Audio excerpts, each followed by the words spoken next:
Assalamualaikum Ustaz. Waalaikumsalam warahmatullahi wabarakatuh. Apakah benar di bulan puasa orang sudah meninggal dunia itu datang ke rumahnya? Ibu Astuti, kalau mau tahu cerita tentang roh dari A sampai Z selengkap-lengkapnya, beli 2 judul buku Ibu Astuti. Yang pertama buku judulnya ROH, Roh. Saya seminggu yang lalu ke toko buku banyak. Roh, Ibnu Qayyim Al-Jauziyah. Yang kedua kitabnya Tazkirah, ditulis oleh Imam Al-Qurtubi. Ustaz Qurtubi ada sama kami. Imam Al-Qurtubi. Judul bukunya At-Tazkirah. Inilah 2 buku terlengkap tentang roh. Jadi Ibu Astuti, roh itu tempatnya 2. Yang pertama roh orang baik-baik, tempatnya Illiyin. Yang kedua roh orang yang jahat-jahat, tempatnya Sijjin. Lalu kemudian ada pula posisi yang ketiga, Allah kuasa mengembalikan roh itu masuk ke dalam jasad untuk menerima azab kubur atau rahmat kubur. Dan Allah kuasa pula untuk menempatkan roh itu kemana dia mau, kemana dia suka. Jadi apakah mungkin roh itu pulang ke rumah? Bisa saja kalau Allah kuasa, tapi tidak ada dalil secara spesifik mengatakan roh pulang malam Jumat jam sekian ke rumah. Tidak. Nah, oleh sebab itu maka jangan percaya kalau orang mengaku-ngaku melihat itu, melihat ini. Pokoknya kita yas'alunaka 'anir ruh, mereka bertanya kepadamu tentang ruh, qulir ruhu min amri rabbi, katakan ruh ulisan Allah, wa ma utitu minal ilmi illa qalila, tidaklah engkau diberitahu tentang ilmu ruh ini kecuali hanya sedikit saja. Saya ulang, ruh tempatnya yang baik-baik Illiyin, yang jahat-jahat Sijjin. Ada kemungkinan Allah mengirimkan ruh masuk ke dalam jasad untuk menerima azab atau mendapatkan rahmat, dan ada juga kuasa Allah untuk menempatkan ruh di suatu tempat. Wallahu a'lam bishawab. Ustaz, bagaimana hukumnya mengambil pelajaran dari Google? Google itu kalkulator, Bapak, Ibu. Ibu tak tahu 257 tambah 875 berapa? Tak tahu, gunakan itu. Begitu juga dengan Google. Tapi Google tak bisa membedakan mana zam-zam, mana khamar. Google tak bisa membedakan mana komunis, mana ateis, mana orang beriman. Oleh sebab itu, yang menggunakan Google itu mesti orang yang berpengetahuan. Luruskan akidah, perbaiki akhlak, perbaiki syariah halal haram. Pakailah Google untuk mencari. Ketik Google, Ustadz Adi Hidayat, Ustadz Bakhtiar Nasir, Gus Baha, Ustadz, banyak ustadz, pakai, bisa dipakai. Dari Muse, Ustadz, apa hukum berlebihan berkumur-kumur ketika puasa karena gigi gusi berdarah? Kalau gusi berdarah, ludah saja.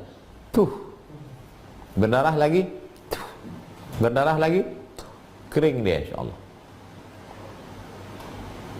Kalau berkumur-kumur, yang tidak boleh itu al-ghulu, berlebih-lebihan. Masukkan air, kumur-kumur jam 1 siang. Kalau kumur-kumur tak apa-apa. Tapi saya pribadi, saya dari pagi subuh sampai ke maghrib, sebelum azan subuh tuh gosok gigi. Habis sahur, sebelum azan subuh tuh gosok gigi bersih, lama-lama supaya bersih. Habis itu udah. Karena kalau masuk air nih datang was-was, datang tetelan agak. Sebaiknya hindari. Ludahkan saja, ludah. Kumur-kumur boleh, tak masalah. Tapi jangan sampai ghulu, berlampau sampai masuk. Nauzubillah. Ustaz, adakah amalan lain selain menjadi hafiz Quran untuk memuliakan orang tua di akhirat? Orang tuamu itu akan dimuliakan dengan dipakaikan tajun minan nur, mahkota dari cahaya. Pemakaian mahkota dari wali santri, dari anak murid nomor 1 ke wali santri. Menangislah ibunya. Habis selesai datang wartawan. Ibu tadi haru waktu anaknya memasangkan mahkota itu karena nanti di surga dipasangkan mahkota, uang sekolahnya mah.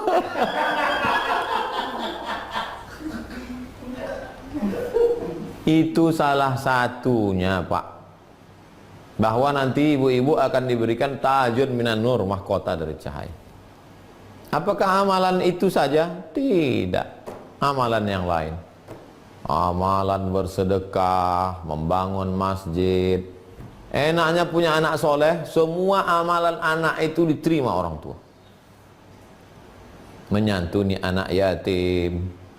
Anak itu soleh bisa memberikan syafaat, karena ada syafaat orang beriman. Jadi tidak hanya menghafal Quran. Assalamualaikum Ustaz. Waalaikumsalam warahmatullahi wabarakatuh. Soalan saya, apakah doa dulu atau ikhtiar dulu?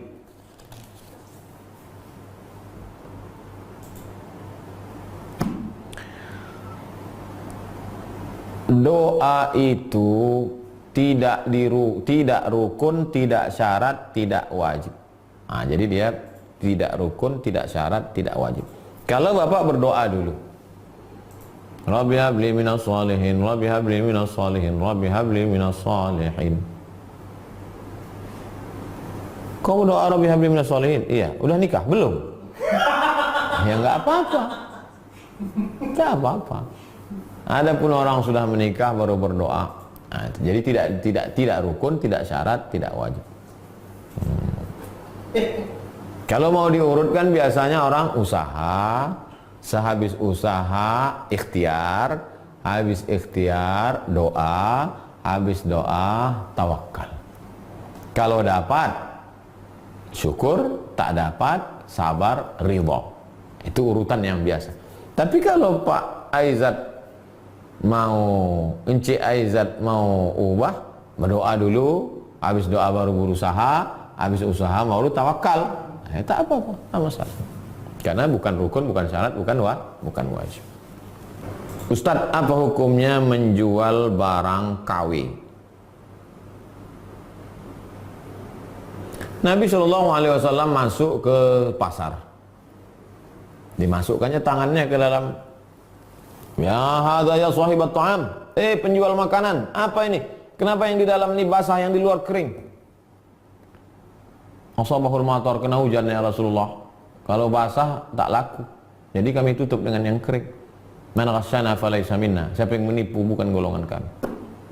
Jadi ada merek-merek yang asli, original, lalu kemudian dicetak yang KW. Maka dia sudah menipu. Man ghasyana falaysa minna. Tapi ada barang-barang yang memang dia original, yang harganya sampai ratusan juta.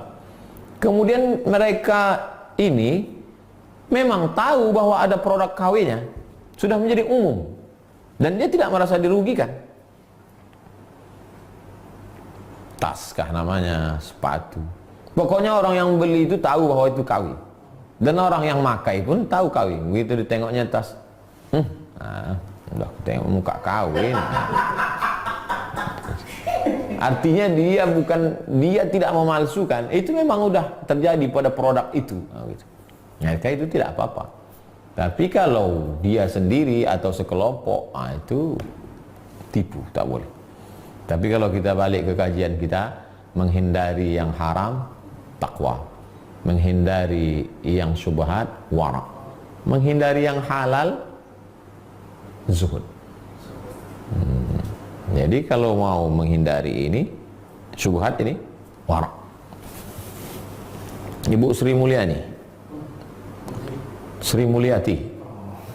Ustadz, jika seorang sudah haji kemudian meninggal, kain kapan ihramnya boleh dipakai untuk kain kapan?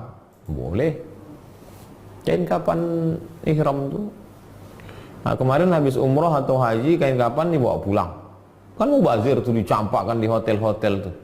Bawa pulang. Tuh kan. Tapi jangan ada niat macam-macam. Jangan pula sengaja disimpan, pesan ke anak-anak, nanti kalau papa meninggal tolong bungkus pakai kain ihram. Untuk apa, Pak? Supaya waktu dicek malaikat, nggak usah diperiksa lah, ini sudah habis umrah.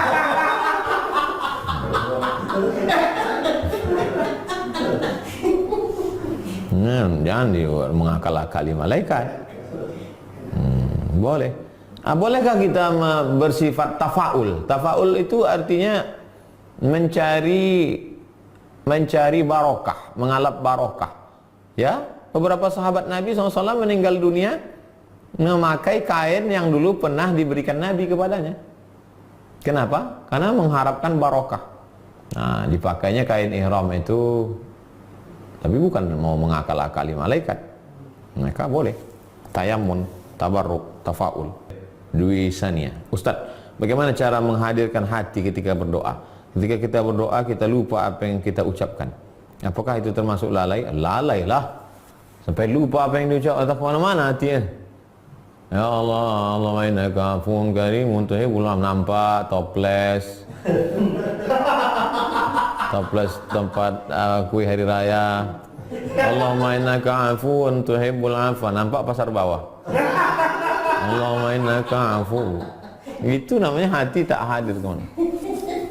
Maka sebelum berdoa itu istighfar dulu. Astaghfirullahaladzim, astaghfirullahaladzim, astaghfirullahaladzim alladzi la ilaha illa huwal qayyum wa atubu ilaih. Ini hati kita. Ini cawannya. Isi cawan itu pergi kita kemana-mana, terbang. Balikkan dia dulu, letakkan dia di dalam. Dah. Baru doa kepada Allah. Ya Allah, ya Rabb. Entah kemana-mana.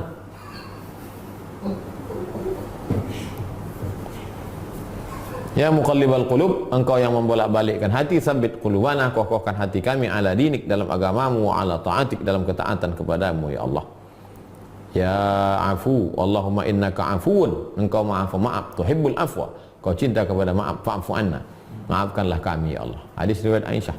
Kalau aku berjumpa dengan Lailatul Qadar, itu apa doanya ya Rasulullah? Allahumma innaka afuun tuhibbul afwa fa'fu anna. Jangan lupa tiap malam baca Allahumma innaka afuun tuhibbul afwa fa'fu anna.